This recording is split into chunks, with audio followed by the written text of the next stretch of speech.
Ladies and gentlemen, already day 4 of IALA 2021. I mean, time flies when you're having fun. If I look at Monday when we started, it seems like ages ago. There's so much inspiration. We're sharing knowledge, we're posting questions, we're finding solutions, and there's a lot of interactivity at the platform, which is great. There have been more open quest posts, so please keep on doing that because that stimulates discussion, what we really like to see happen. There are more than 391 unique connections, and 92% of all the participants of you are communicating with each other and connecting via the platform, which is awesome.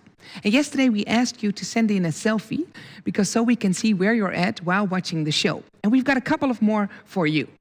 The first one is from Miss Bogaert. She will be the chair also this afternoon. This is Mr. Michel Fiorini. He's from his home office. Yeah, and even the dog is watching for Mr. Nishimura. And he had to walk the dog late at night after the show. And here we have Miss Carson Jackson. This is right after her presentation in Australia. It was very late at night. And finally, we have Mr. Vilas Boas from Rio de Janeiro having a great day. Yeah, let's get started with the 3 sessions of today. Transport chain efficiency, safety and security in a connected world, and VTS training and certification. Let's fire away.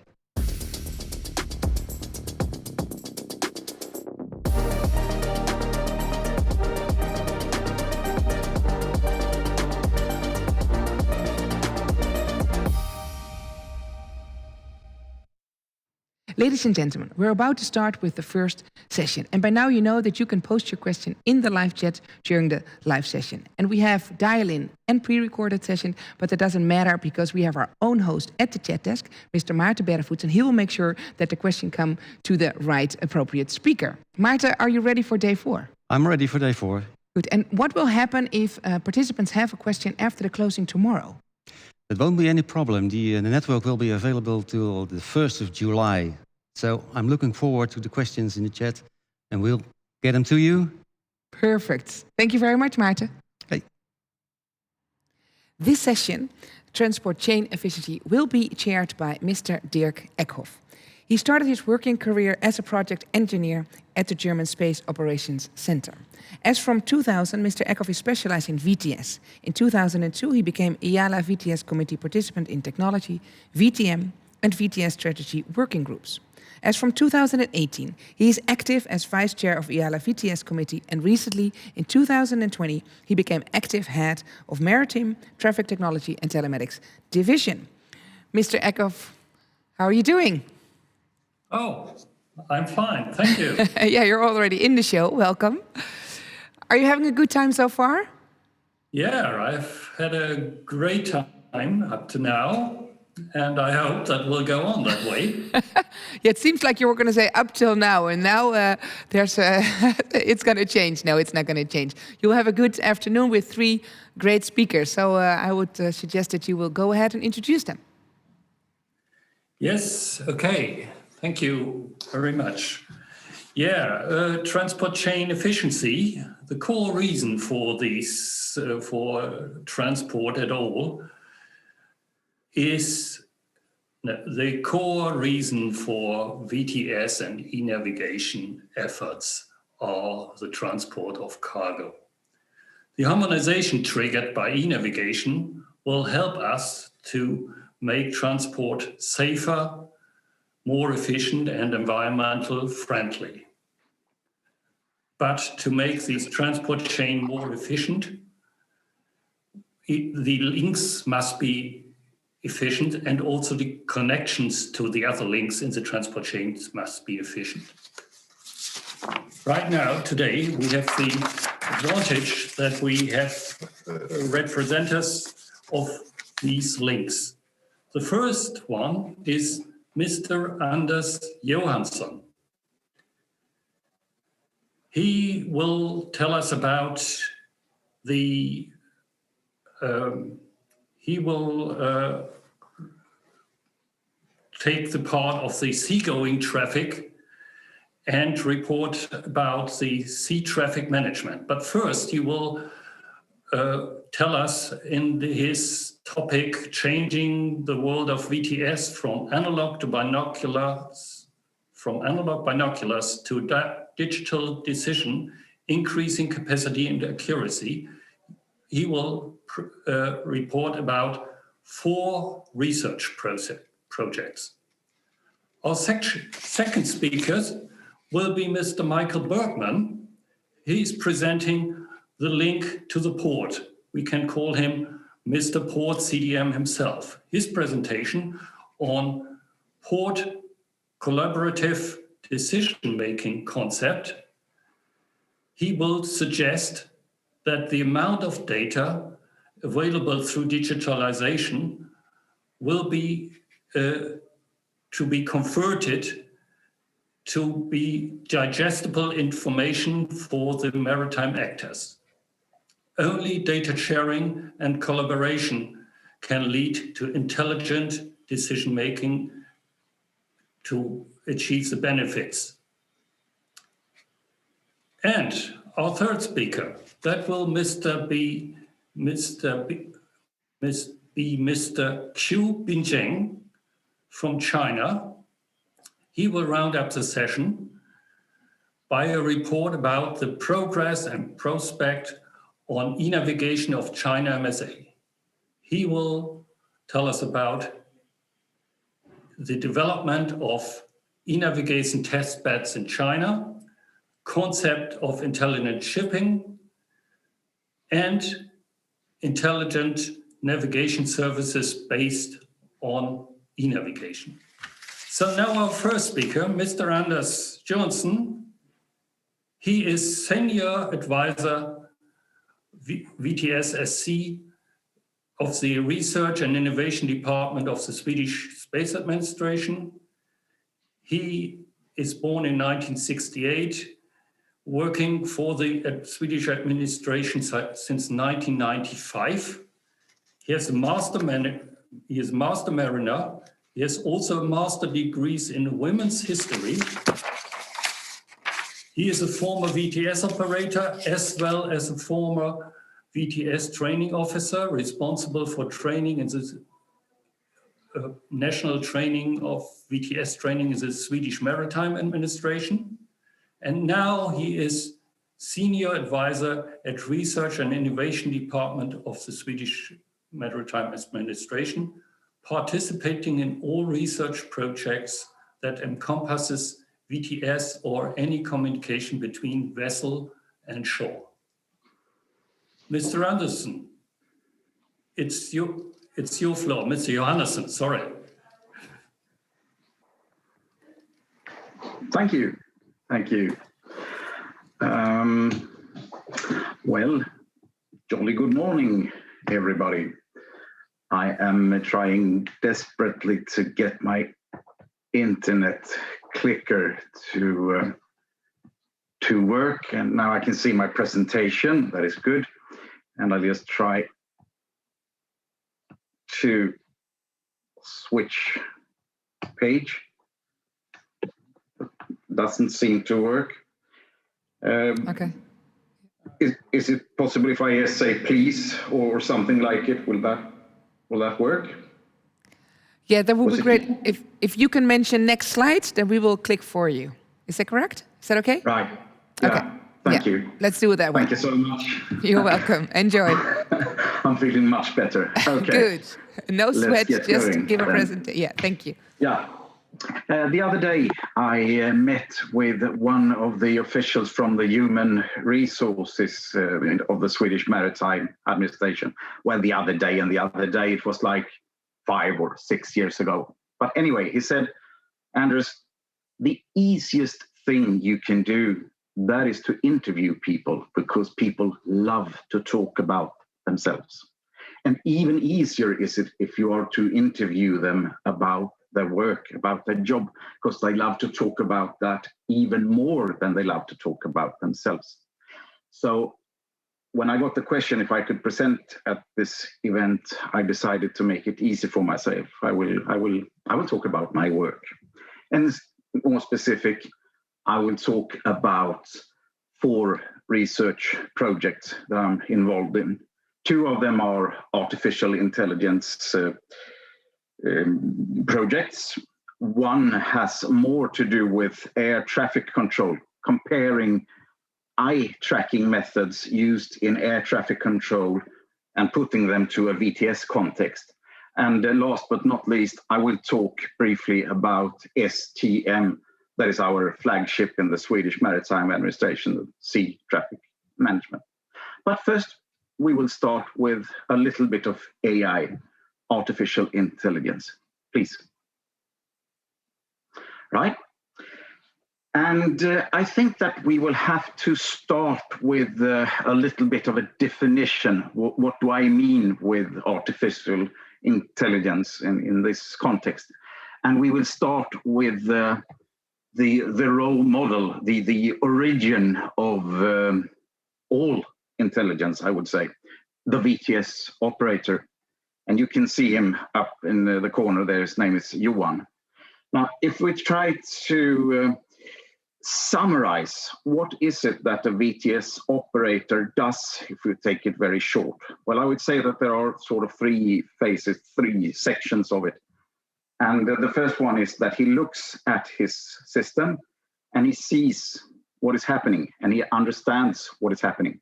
If you look to the picture in the middle there, you can see two boats approaching. They're approaching two islands, and there's a narrow strait between them. And the operator sees and understands this. Second thing he does is that he can detect if any danger is imminent or if a situation is uprising and so on. And in this case, he can see that the vessels will meet in this strait and the strait is too narrow. So now we have completed the two first sections. And the third section is for the operator to decide, should I do something about this situation? And he can decide to do that. Now, next, please.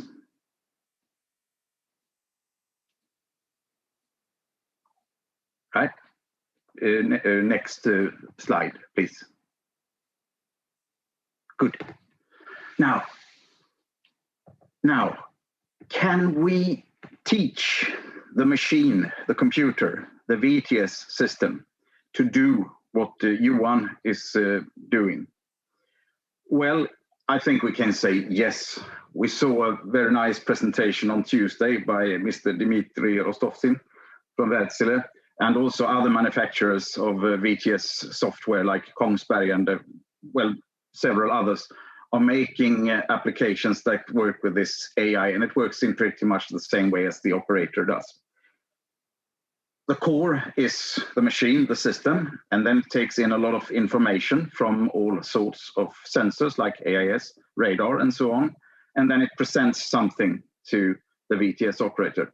Same sections. It looks, it detects, but it doesn't necessarily do anything. But just as someone put it the other day, it puts the operator on the case. And this, I think, is something that we will see more of in the future. And this is one of our projects. It's called Automo. Now it's time for our next project. And if you please just click. Great. Now, previously, we have talked about sensors like AIS, radar, and so on, and they're all pointing outwards. They are looking at the vessels, they're looking at the traffic situation, and building situational awareness for the VTS operator. But the new thing in this second project here, flexible automation, is that we have also sensors that are pointing inwards. They're pointing towards the VTS operator. And as you can see, Mats in the top right corner here, he's wearing glasses. They are eye tracking glasses. So now the system will know what Mats is looking at. And if you look at his hand, you can see that he's wearing hypodermal sensors as well. His pulse rate is met with this. And also, it works like a lie detector. If you're nervous, the machine will discover this. If you are drowsy, getting tired, the machine will discover this. And the idea with this is that the system is also to keep an eye on the VTS operator. Let us say that something is happening. Let us say that two vessels are about to collide. And let us say that the VTS operator is looking at those two vessels.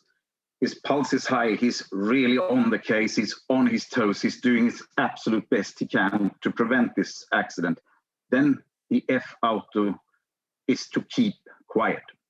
But on the other hand, if he is not looking at the situation, perhaps he has not even looked at that screen for the last 6 or 7 minutes or so on, well then the system is to detect this.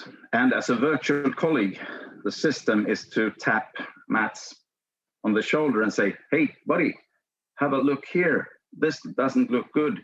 And you haven't seen it. Come on, have a look here, and put him on the case. And I have to say, during my years as VTS training officer, I often looked at recordings of incidents and accidents and so on. And there were times when the VTS did or said nothing. And without knowing it, I'm absolutely convinced that several times it was like, well, the VTS operator didn't see what was coming.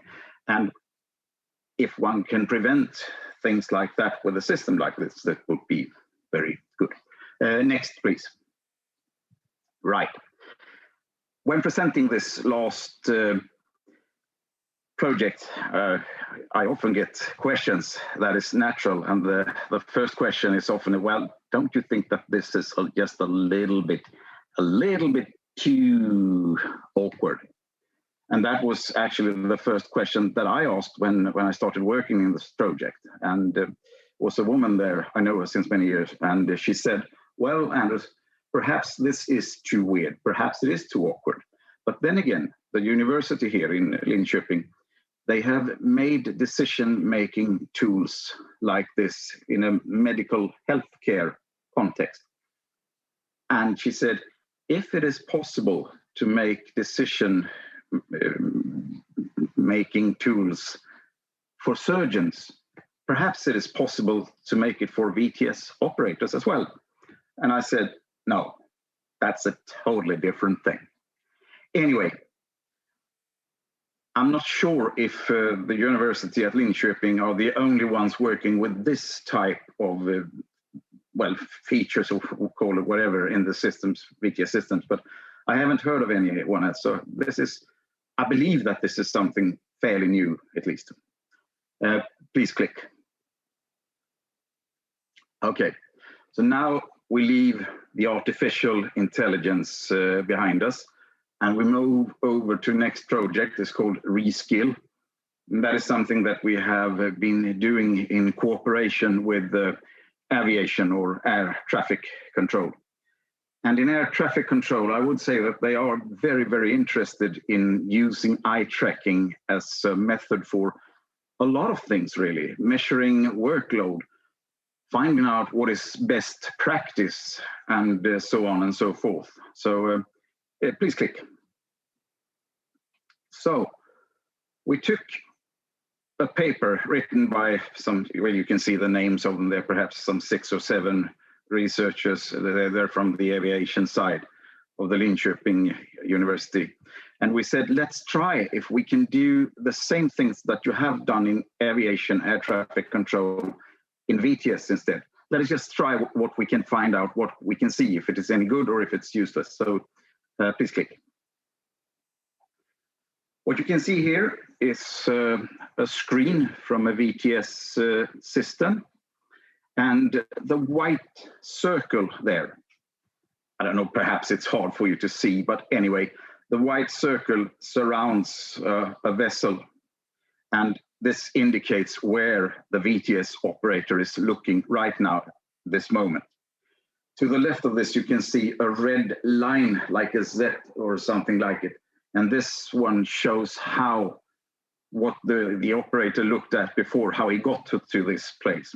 But now he has fixed on the vessel is entering the area. And as you can see, he has picked up the receiver and start to talk. And please click. Next, I'm not sure if it's a second or if it's half a second or whatever, but the next thing that will happen with this looking, the gaze of the the VTS operator is that he will follow the route that the vessel is planning to take, following it to the destination to see if there is any danger or any other vessels or any whatever in between. And then click, please. And then he will move back to the vessel that he was talking to. I would say that this is a fairly anticipated pattern. I would expect it to look like that. And it's good. It's fair enough, certainly. But please try to remember this, because in about 2 slides, we will look at another pattern that also is good. Please click. Right. Now, what can we use this information for? Well, if you look at the left part of this slide, you can see where the operators have been looking most of the time during an exercise of 30 minutes.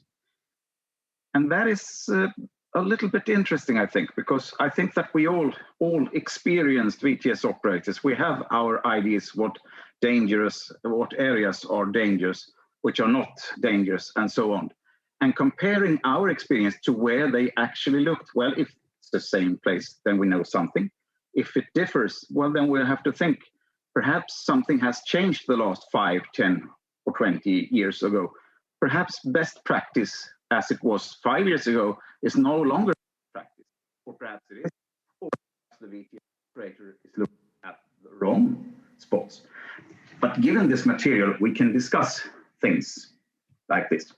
On the right part of the screen, you can see the data that we took from the eye tracking, and we put them into an analysis tool. It's called Eloquence. And with this, you can see in sort of what sequence do the VTS operator look at things. Like, if they look at the south quadrant, it's most likely that they will look at the north quadrant later on. And if they do not look at the north quadrant, it's likely that they look at the anchorages of this particular VTS area. And by this, we learn in sort of the sequencing.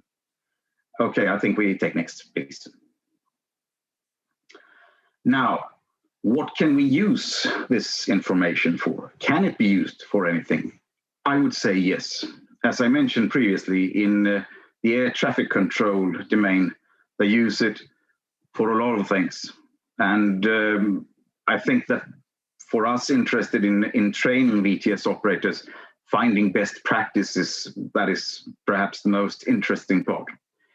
And also, if you remember, as I said, the VTS operator, we could see that when the vessel called, he would look around, find the vessel, look at the vessel, look at the destination, the route, and back to the vessel, and that is fine.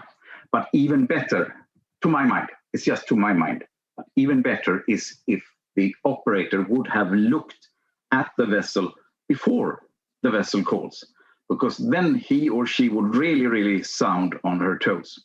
And I said that to one of the researchers of the Eloquence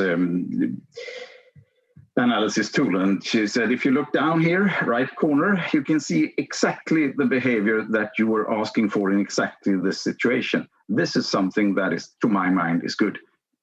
And we can find things like this, and we can see how often does this happen. And it's also something that can form a basis for a discussion. Next, please. Finally then, sea traffic management. We, Swedish Maritime Administration, we have been talking about this for, I don't know, at least 10 years. We're still working with it. From a VTS context, we are doing most of the work, I shouldn't say most of the work, but the work that I am participating in, we're doing that in the STM Bolt Safe project. We have formed STM VTS SOPs explaining how we think you should work with a new functionality, STM functionality. And now we are forming an adaptive training plan that is to be used in simulator training for VTS operators before using this system. And next, please.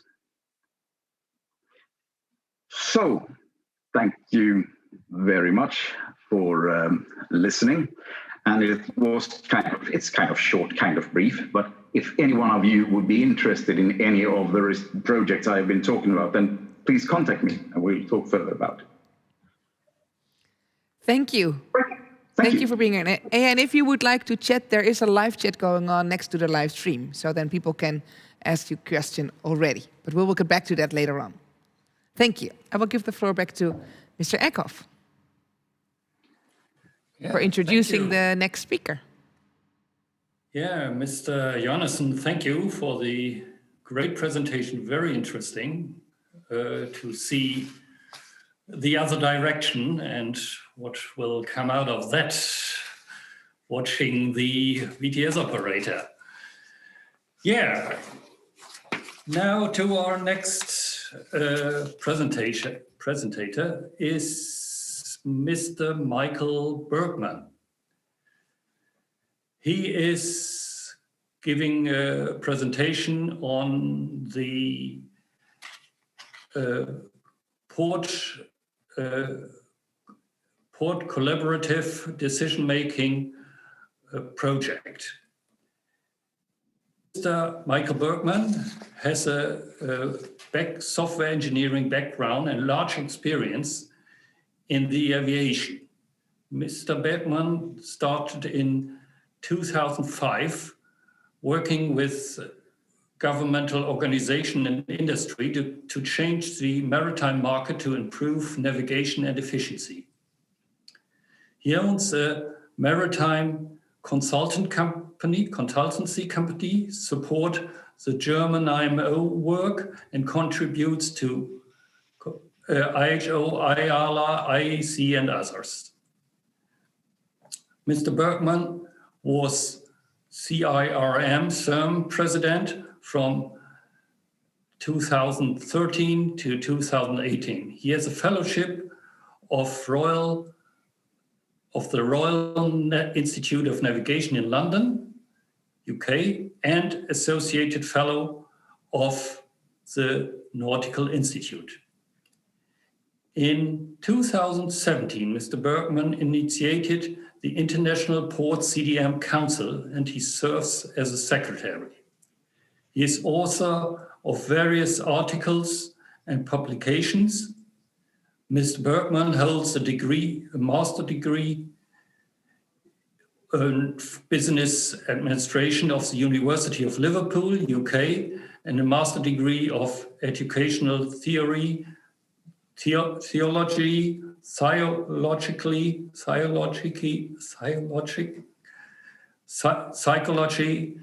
and other from the Catholic University of Applied Science in Mainz, Germany. Mr. Bergman, please give your presentation.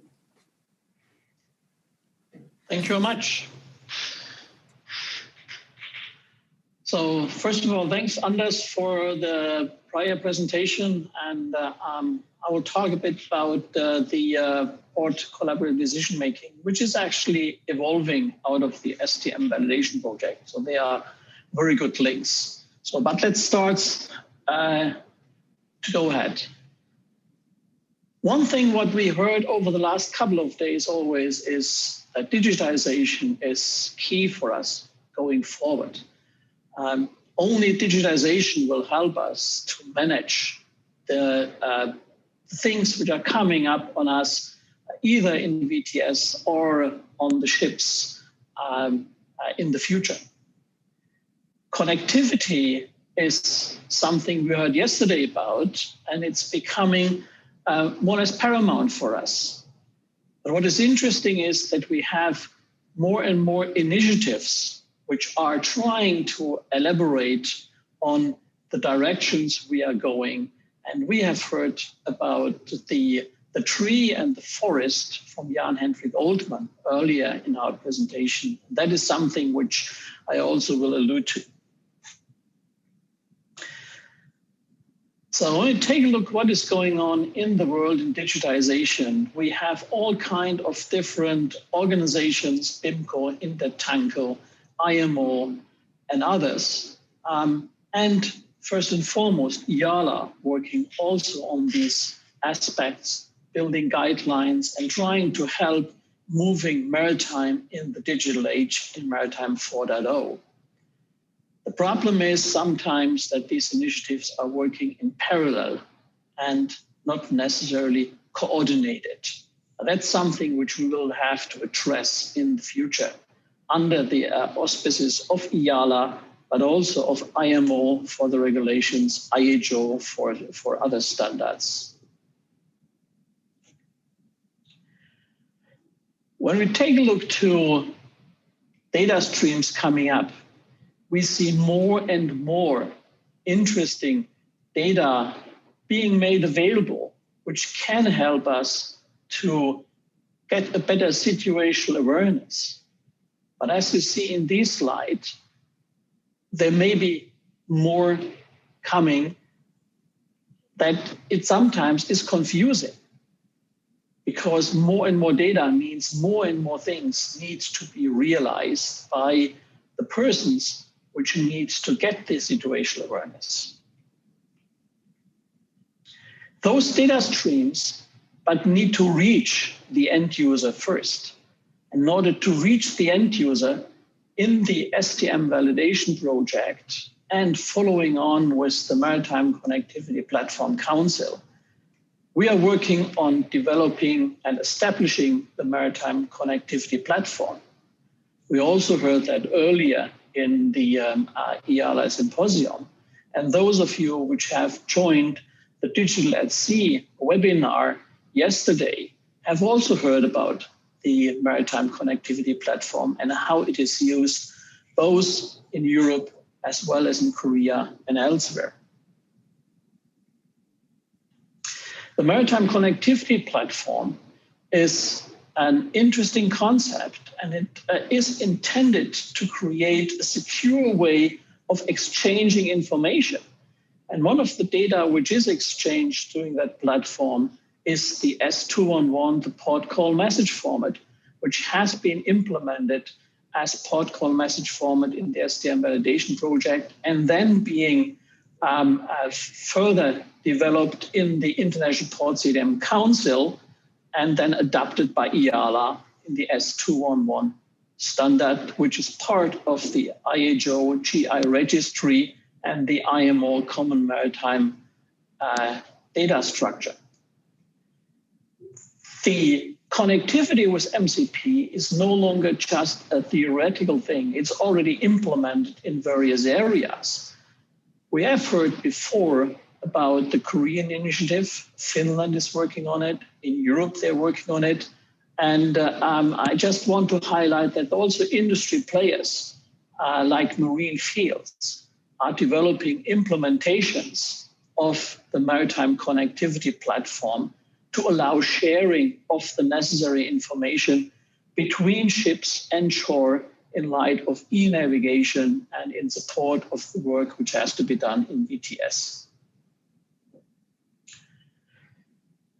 IMO has decided to develop first maritime service portfolio, and I use that term here, and later on change that to maritime services to consolidate the view on different aspects of e-navigation and of data exchange and collaboration.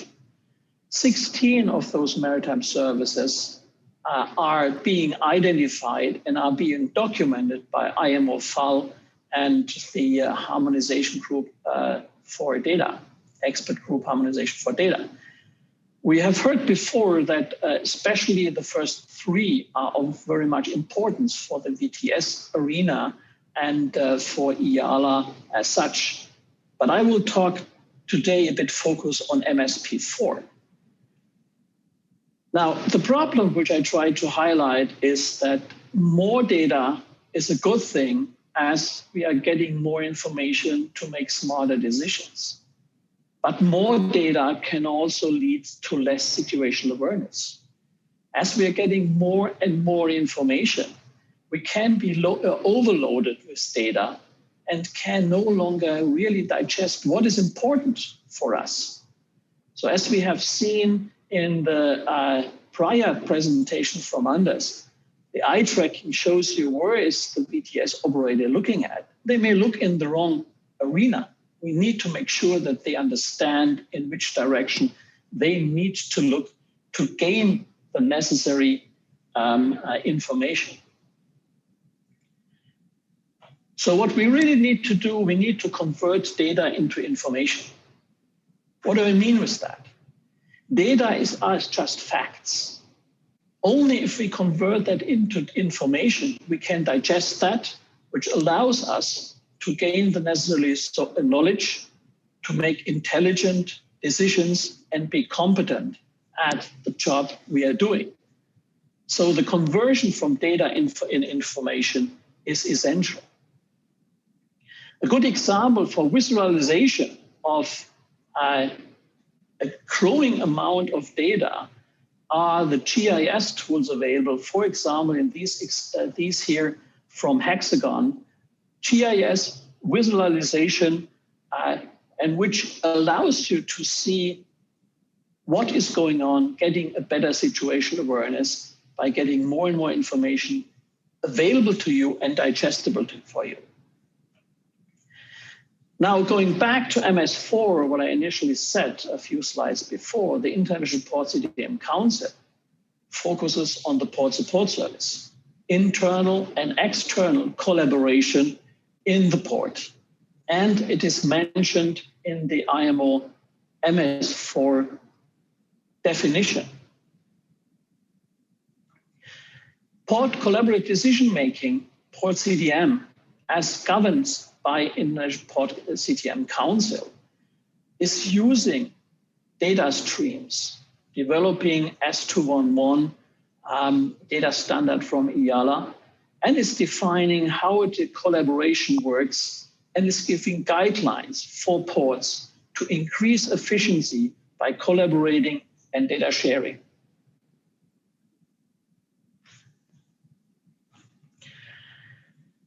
Thank you for your attention here.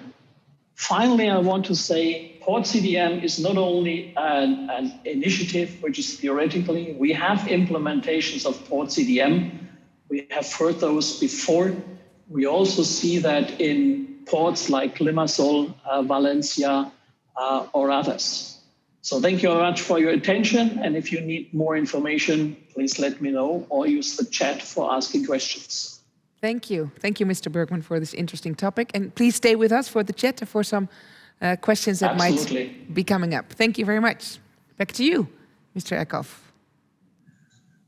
Yes, thank you. Yeah, thank you, Mr. Bergman, for telling us about the information chain, which is running parallel to the transportation chain, I guess. And it's much improvements to see, but also challenges still. Mm-hmm. Yeah, our last speaker, Mr.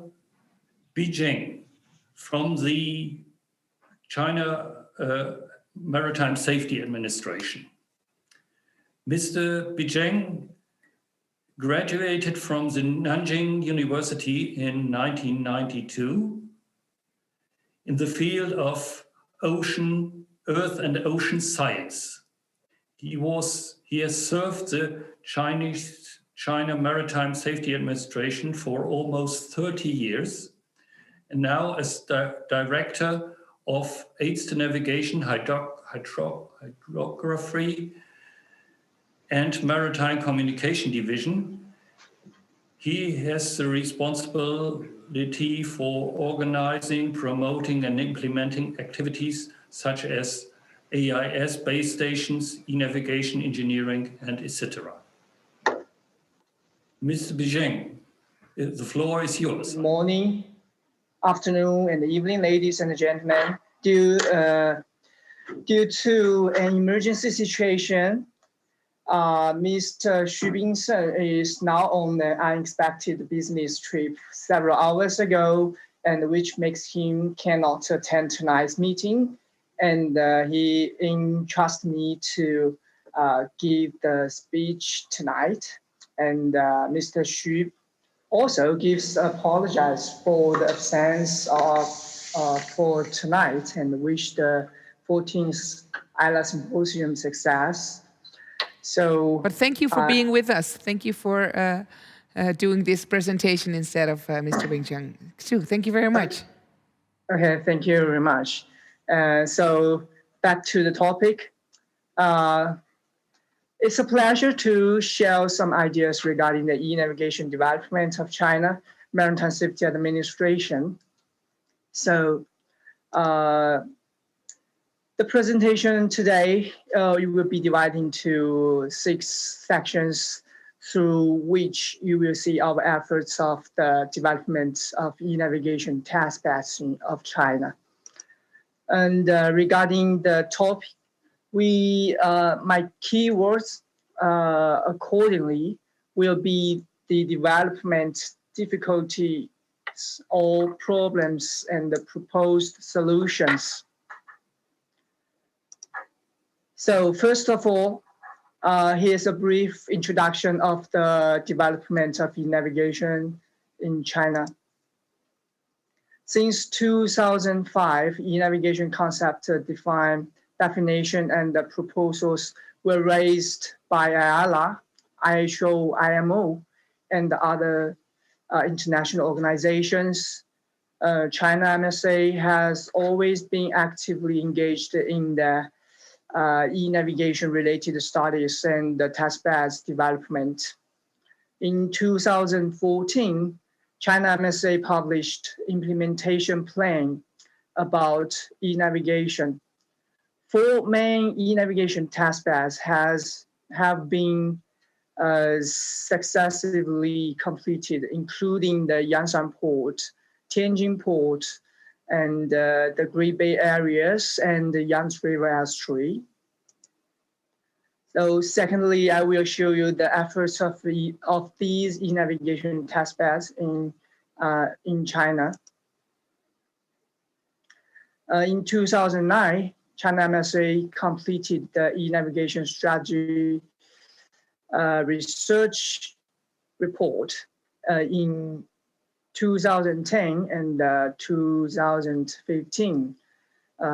China MSA formulated its own 12th and 13th 5-year development plan, respectively, and made specific approaches for the development of navigation in China.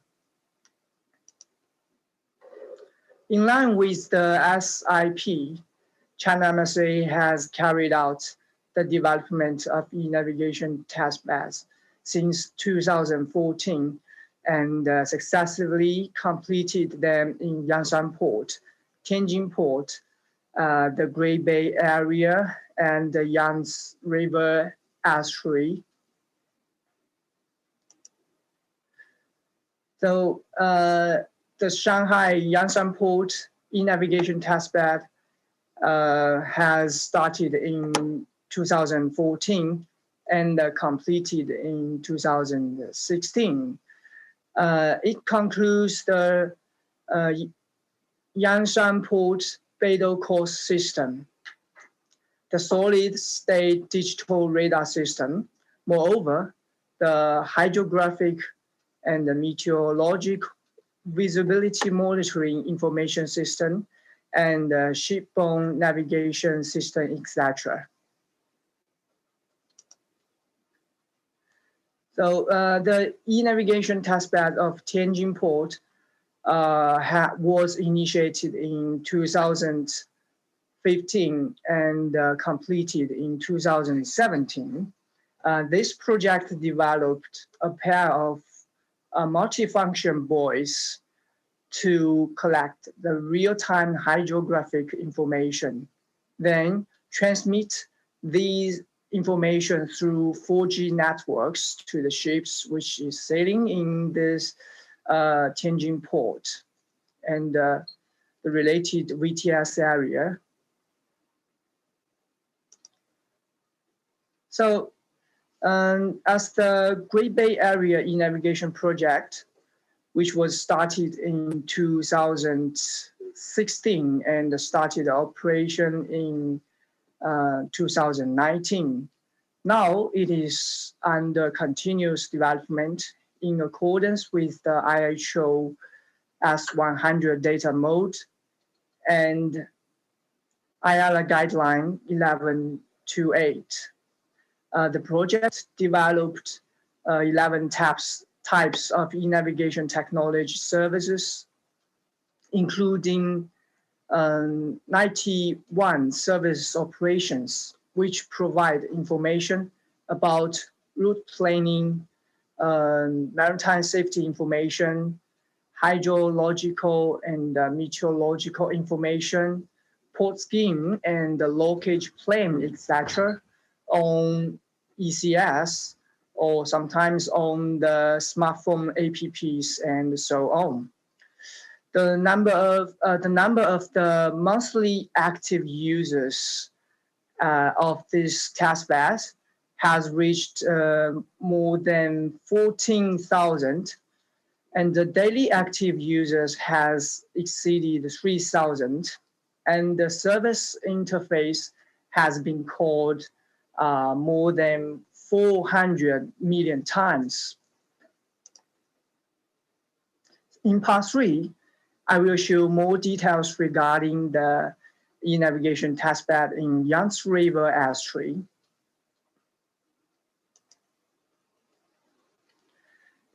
So due to the wide limitation of the channel, ultra-wide ships in Yangtze River estuary are strictly restricted when they meet. So in 2018, China MSA launched the Yangtze Estuary e-navigation testbed, which aims to improve the navigation efficiency of the channel. According to the e-navigation framework, the development task of the e-navigation testbed in the Yangtze River estuary mainly includes the shore-based system, maritime services, ship-to-shore communication system, and the shipborne system. And according to the latest concept of IALA on the common shore-based system architecture and the maritime connectivity platform, testbed of the Yangtze River estuary has built an MCP to realize the efficiency, safe, reliable, and the seamless exchange of various maritime information. And the platform is the key of the shore-based system. The Yangtze River estuary e-navigation testbed has developed 2 maritime services. One is the route information services, and the other one is to navigation services.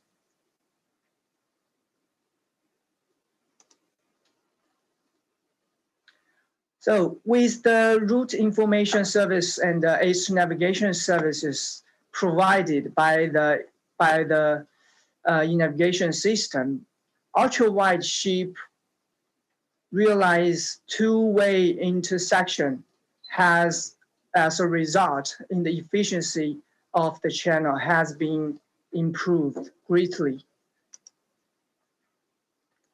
So what's more, intelligent shipping based on e-navigation has become one of our approaching directions, which had been written into the next 5-year plan. So in this part, I will show the technique supporting of e-navigation in the development of intelligent shipping.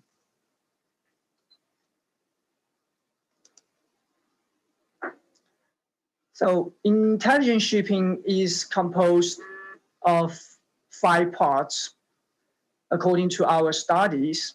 So that includes intelligent ships, intelligent ports, intelligent shipping services, intelligent navigation services, and intelligent shipping supervision.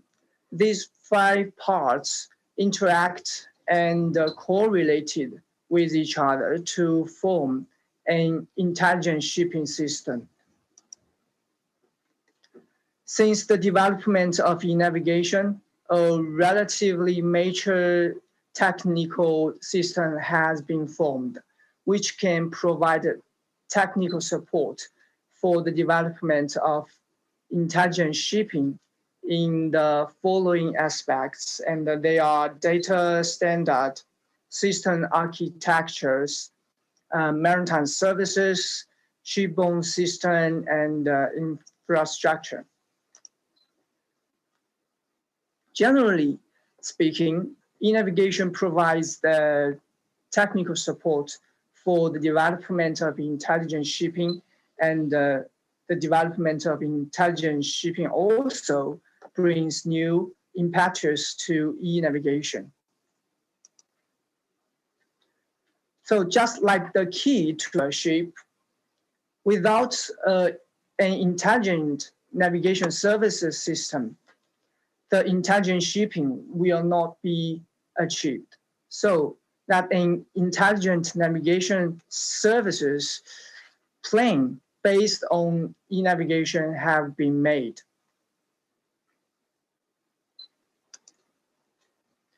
In light with the relevant concept of the intelligent shipping and the IALA e-navigation technology system, we formulated the intelligent navigation services. This slide shows an intelligent navigation services, the technology architecture. And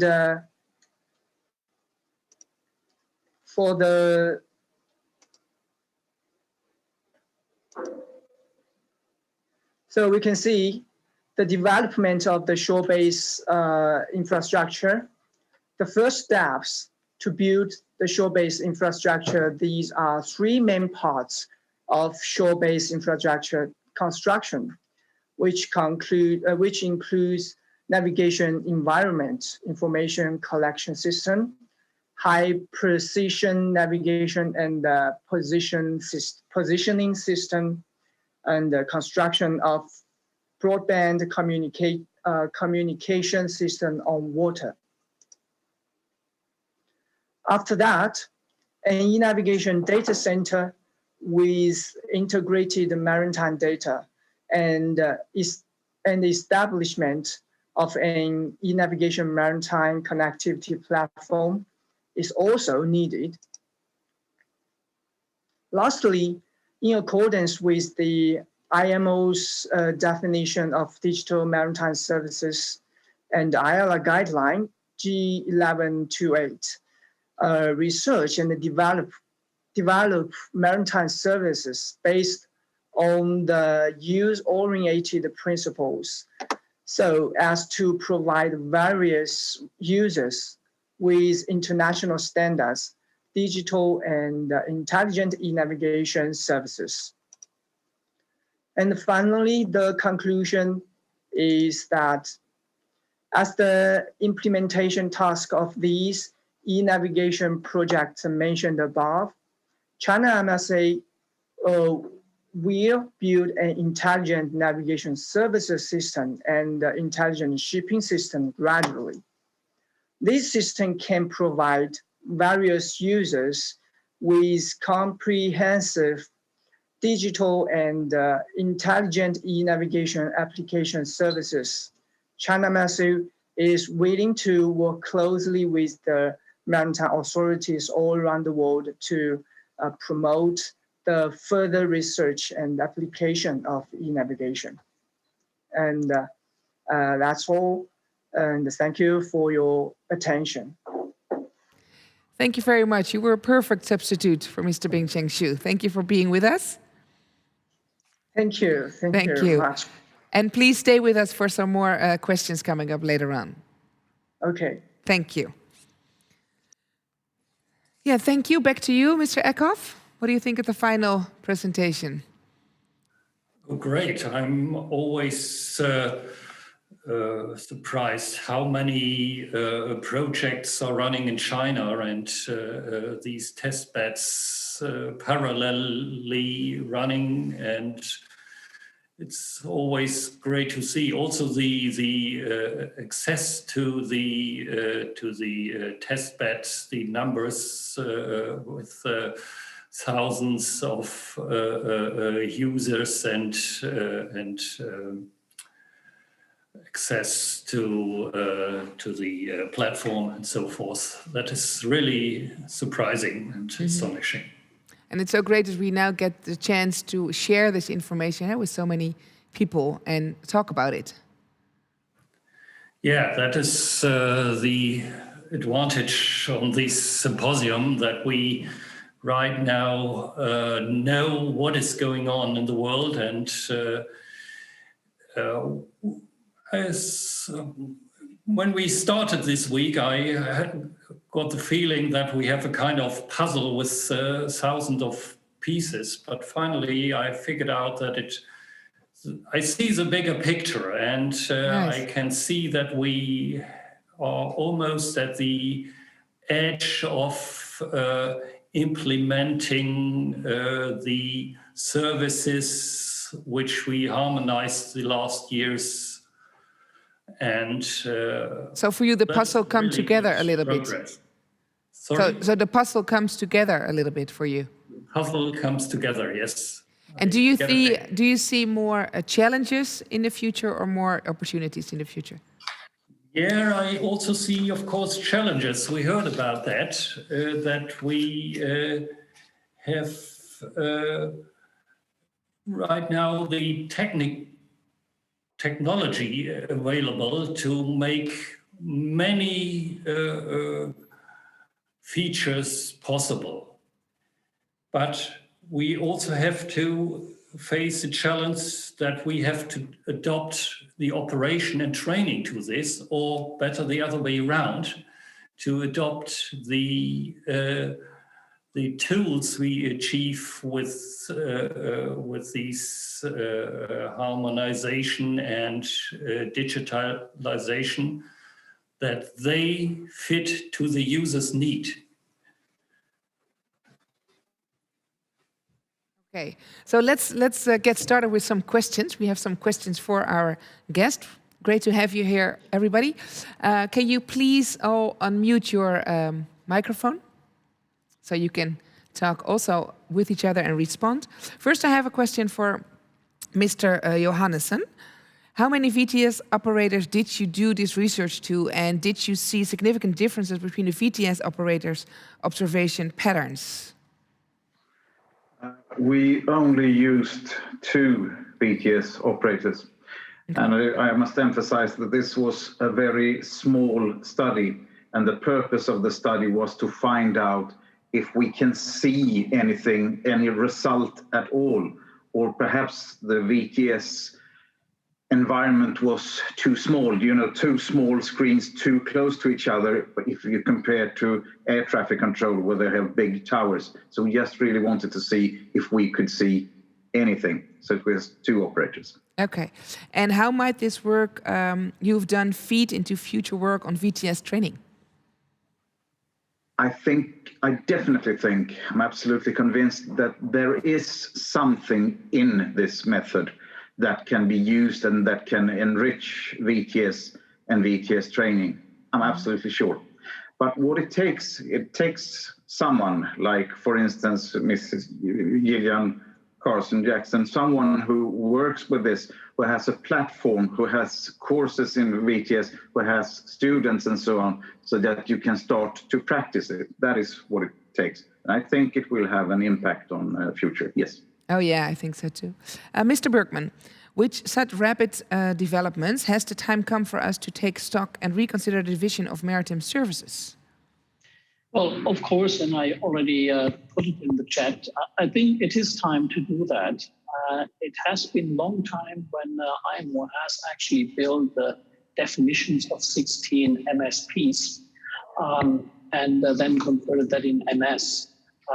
Perhaps we can reconsider that in a way to say we are creating maritime service portfolios again, which are including maritime services as they are defined, and, for example, creating a maritime service portfolio for VTS, which includes maritime services 1, 2, and 3, and then more clearly define it. The problem we have with changing the MS as we speak is that it's a long process going through IMO to get this changed, and the development is more rapid, what I see in the VTS arena. And one more question for you. A blurring of the edges between maritime, you were talking about services 1, 2, 3, 1, 3 is apparent. These maritime services will need to change with the new VTS resolution, and MS Maritime Service 4 is developing an overlap with Maritime Service 1.3 and Maritime Service 8.3. 8, sorry. Absolutely, I think that is also right, what Barry was asking there. I fully agree. It may be time for the VTS committee to take a look to that and potentially suggest to the expert group data harmonization in IMO FAL of a change of the definition of MS1, 2, and 3 to adapt to those changes which we see, especially during this week in the beautiful presentations. Okay, thank you. And we have a question, and I'm sorry, but I didn't get your name, the substitute of Mr. Bingcheng Xu. Okay, you can call me Law. Law? Yeah. Okay, well, Law, I have got a question for you. How does China MSA combine testbed on e-navigation with VTS? Okay. Well, for nowadays, we do have some plan and made outlines of strategy for the future development, which we do have noticed that e-navigation is some kind of similar or which looks like the same as we so-called the future VTS. In China, we have trying to develop it as a satellite, or such as on the space, on the air, and the ground and the sea, 4-dimensional to an integration system to combine the vessels traffic services of like 16 maritime services through the technology or the technical ways of e-navigation, such as all kinds of the e-navigation services to realize the VTS services. Okay, I've got one final question. I think it's for Mr. Johannesson. Eye tracking is interesting, but is it possible to look at an image and you don't see necessary information? What's your opinion on this? But maybe others can also react to that. Could you please repeat the question? I didn't get what was the difference, or what was it that... Eye tracking is interesting, but is it possible to look at an image and you don't see necessary information? What's your opinion on that? Oh, I see. Well, I suppose that is possible, or it is possible. Of course, we all know that. I mean, we can look at things but not see it. But does this happen when you are working, when you are monitoring something, when you are to surveil something, or is this something that happens when you're, lying on your couch watching TV? So my answer would be that in a professional work context, when you are to survey something, I don't think that this happens very often. Okay. But that's my guess, more or less. But it's a very good question. It's a good point. Anyone else who would like to react? Yeah, Mr. Bergman. Yeah, I think I can also change a little bit on that. I was working for my first 12 years of my career in aviation, and we used eye tracking and so on and forth. And of course, it is the case that the human brain is assuming things when they are seeing things and interpreting what they see. That's what I'm trying to explain with my pyramid of competence. And the data and the information is not the same. You are interpreting what you see, and then you get you're trying to make a sense of it out of it. I think for an EVTS operator, and what Anders was showing, it is important that the training is actually preparing the operator to correctly analyze what they see, and the systems are supporting the operator to see the right things so they can make the right decisions. So it's a combination of seeing things, using the eye tracker to see where we place things to get better attention on the operator, and training the operator to interpret correctly. Thank you very much for this added value. If I just can add shortly that this is pretty much what I wanted to see when we started with this eye tracking small project. First, that was a question from the chat, whoever asked it. Was a very good question, and we got a very good answer from Mikael Bergman. And it is also something that we could discuss further on and doing more tests in a VTS context, and then we can build and we can learn and we can get better. So I think this was a very, very nice example. Perfect, and maybe you can post something in the open quest, so we can talk about it with more people on the platform. That might be a possibility. And before I would wrap up, I would ask Mr. Erkhoff, the chair of today, is there anything that you would like to add or to say something to our guests? Is Mr. Erkhoff still there? Yeah. Thank all the guests, and looking at the final discussion and chat, shows that there is really interesting points raised, and that they triggered many questions, and we will work on them in the future. And thank you for trigger this discussion. Thank you very much. Thank you for this nice remark, and that's exactly why we're doing this symposium, of course, to get the interaction going and have great issues that we're facing, and then hopefully find solution. And with all the technology, it's an amazing time that we're living in. So thank you very much, Mr. Bergman, Mr. Johannesson, and Mr. Law, right? Yeah, Mr. Law. Thank you for being with us today, and of course, the chair. I would like to thank you for being an amazing chair in this session. Thank you very much, Mr. Erkhoff. Yes, ladies and gentlemen, this was the session of today. Our next, or the first session of today. Our next session is about safety and security in a connected world, and it will start at 12:15 UTC. We'll be back in a couple of minutes.